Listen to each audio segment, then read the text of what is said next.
नमस्कार। बहुत स्वागत है आप सभी दर्शकों का कन्या राशि के लिए मंगल गोचर के इस वीडियो में। महाबलशाली हुए मंगल 11 मई 2026 से 20 जून 2026।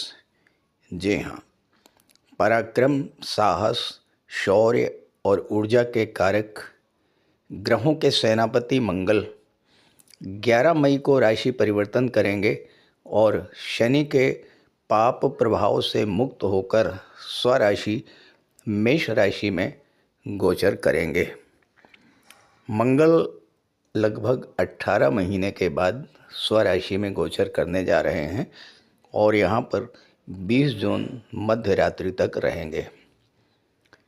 इससे पहले 23 फरवरी से मंगल लगातार पीड़ित रहे हैं। पहले तो राहु मंगल का अंगारक योग बना, फिर 2 अप्रैल से शनि मंगल का दुर्योग बन गया। लगातार राहु और शनि की पीड़ा से मुक्त होकर मंगल जब स्वराशि में गोचर करेंगे, जब अपने घर वापस आएंगे तो कितना प्रसन्न होंगे, ये कल्पना से परे है। ज़रा सोचिए, अगर आपको भी 18 महीनों तक घर से दूर रहना पड़े और आप लगातार परेशान रहें और उसके बाद जब घर वापस आएं तो कितनी खुशी होगी आपके अंदर। ठीक यही स्थिति मंगल के साथ भी होने जा रही है। जब मंगल प्रसन्न होंगे तो अपना वरदान आपको प्रदान करेंगे। जब मंगल शुभ स्थिति में होंगे तो शुभ फल प्रदान करेंगे। बस आप तो बजरंगबली की आराधना करते रहिए, हनुमान चालीसा का पाठ करते रहिए, मंगल के शुभ फल आपको मिलते ही रहेंगे। तो कन्या राशि को महाबलशाली मंगल इस गोचर काल में क्या क्या लाभ प्रदान करेंगे, इसी पर चर्चा करेंगे इस वीडियो में। ये विश्लेषण आपकी चंद्र राशि के आधार पर किया जा रहा है और वीडियो के अंत में मैं आपको मंगल के उपाय भी बताऊंगा। तो ये है कन्या राशि के जातकों की कुंडली। मंगल का गोचर आपकी कुंडली के अष्टम भाव में है और यहाँ पर मंगल विपरीत राजयोग बना रहे हैं। देखिए, विपरीत राजयोग कब बनता है? जब छठे, आठवें और 12वें भाव का स्वामी छठे, 8वें, 12वें भाव में ही गोचर करे। मंगल 8वें भाव के स्वामी होकर 8वें भाव में ही गोचर कर रहे हैं तो विपरीत राजयोग बना रहे हैं। अब यहाँ पर गोचर करते हुए मंगल की चौथी दृष्टि लाभ के भाव पर, 7वीं दृष्टि धन के भाव पर और 8वीं दृष्टि पराक्रम के भाव पर अपनी ही राशि पर पड़ेगी। मंगल यहाँ तीसरे भाव के स्वामी और अष्टम के स्वामी होकर के विपरीत राजयोग बना रहे हैं। विपरीत राजयोग वो राजयोग होता है जो तमाम संघर्षों को झेलने के बाद बुलंदियों तक पहुंचाने की क्षमता रखता है। अब संघर्ष तो बहुत झेल लिया,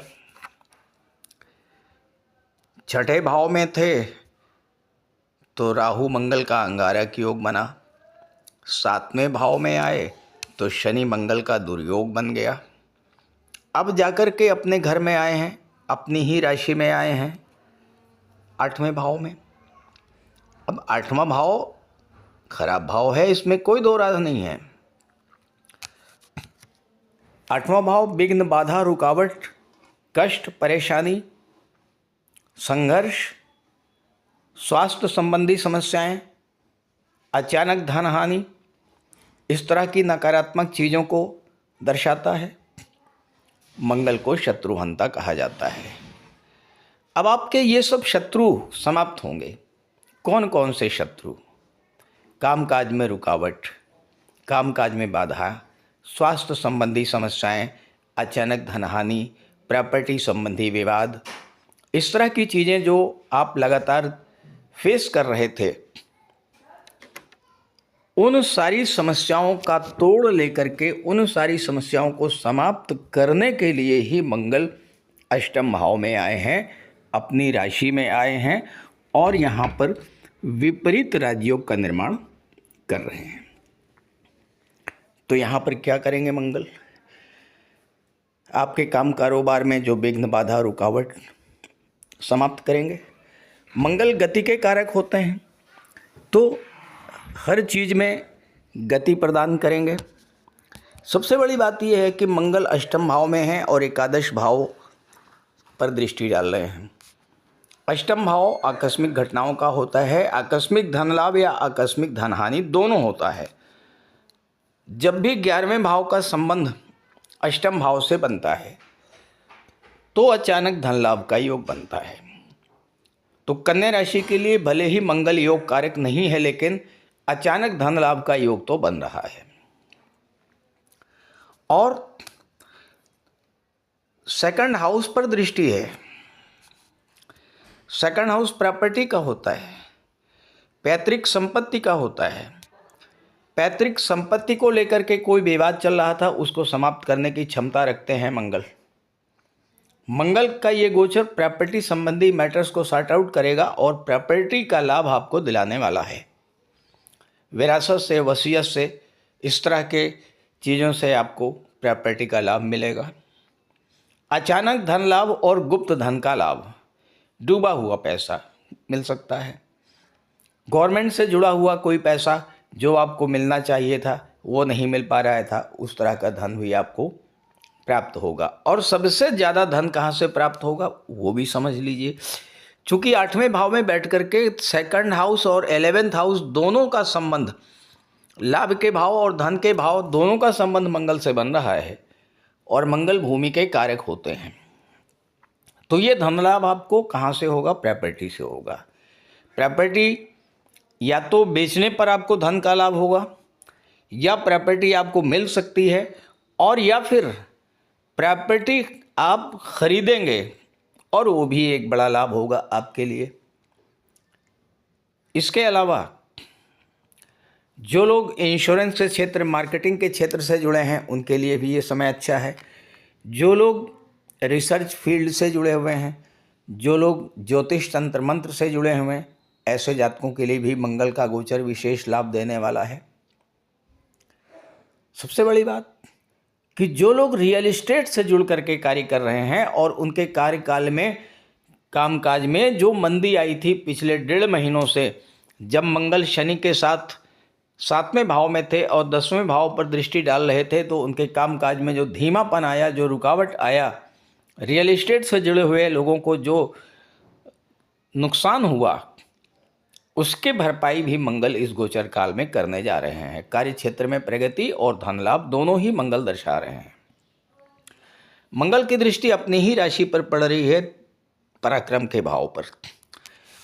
तो तीसरा भाव आपके पराक्रम पुरुषार्थ का होता है, आपके ऊर्जा का होता है। मंगल की दृष्टि पड़ेगी तीसरे भाव पर, तो यहाँ पर मंगल आपके अंदर एक नई ऊर्जा का संचार करेंगे। ख़ास करके अगर आप आर्मी से रिलेटेड हैं, डिफेंस के क्षेत्र में हैं, इंजीनियरिंग या टेक्नोलॉजी के क्षेत्र में हैं, मेडिकल के क्षेत्र में हैं, तो ऐसे क्षेत्रों से जुड़े हुए जातकों के लिए इस समय जो एक आलस्य की स्थिति बन गई थी, चूँकि शनि महाराज अभी भी आपके 7वें भाव में ही हैं और शनि की दृष्टि लग्न के भाव पर पड़ रही है, तो शनि आलस्य पैदा करते हैं, धीमापन पैदा कर देते हैं, कार्यों में स्पीड को स्लो कर देते हैं। तो शनि के कारण जो आपके अंदर शरीर में आलस्य बढ़ गया था, काम को कल पर टालने की प्रवृत्ति बढ़ गई थी, मंगल की दृष्टि 3rd हाउस पर जब पड़ेगी तो आपके अंदर टाइम की पंक्चुअलिटी की भावना जागृत करेंगे। टाइम की पंक्चुअलिटी, अनुशासन, डिसिप्लिन, ये सारी चीज़ें मंगल आपके अंदर क्रिएट करेंगे। तो इस तरह का ये गोचर है। बस 2-3 बातों का ध्यान आपको जरूर रखना है कि 8वें भाव में मंगल बैठे हुए हैं, ब्लड और सर्जरी के कारक होते हैं। तो जो लोग ब्लड संबंधी किसी बीमारी से पीड़ित हैं उन्हें विशेष सावधानी बरतनी होगी। वाहन चलाते समय विशेष सावधानी बरतिएगा और सबसे बड़ी बात यह है कि वाणी पर विशेष संयम रखिएगा, अन्यथा 2nd हाउस पर दृष्टि है तो परिवार के साथ आपके रिलेशंस खराब होंगे। 3rd हाउस पर दृष्टि है तो भाई बहनों के साथ आपके रिलेशंस खराब होंगे। और 11th हाउस पर दृष्टि है तो आपके सोशल सर्किल से आपका दूरी बनेगी। तो वाणी पर विशेष संयम रखिएगा। बजरंगबली की आराधना करते रहिएगा, हनुमान चालीसा का पाठ करते रहिएगा।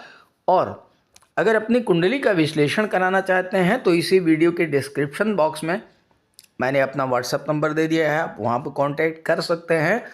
और स्क्रीन पर भी मैं अपना नंबर लिख दे रहा हूँ 9058144128। इस पर भी आप संपर्क कर सकते हैं।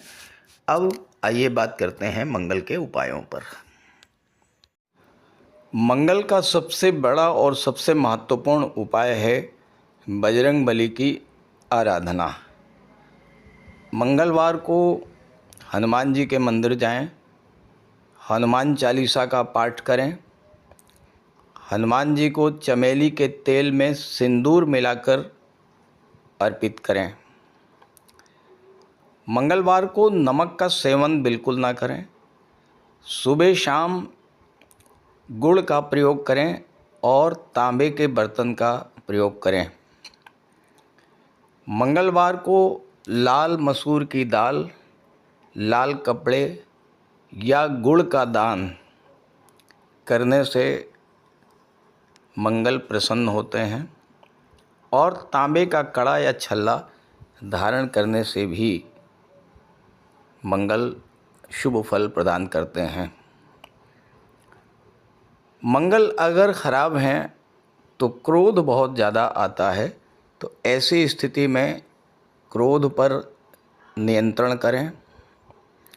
और साथ ही साथ मंगलवार को कर्ज लेने से बचना चाहिए, क्योंकि अगर आप मंगलवार को कर्ज लेते हैं तो उसे चुकाना बहुत मुश्किल हो जाता है।